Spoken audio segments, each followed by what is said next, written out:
In this video, I will show you how to stop auto download in Telegram on Android.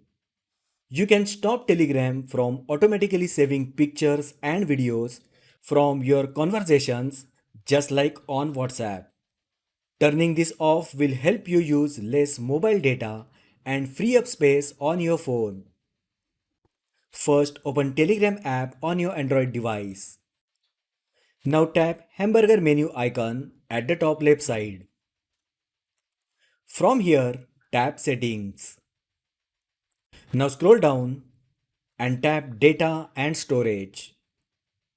In the Automatic Media Download section, there are three options: when using mobile data, when connected to Wi-Fi, and when roaming.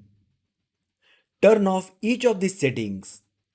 If you want to keep some on, you can tap each option to choose which types of file to download automatically and which ones to skip.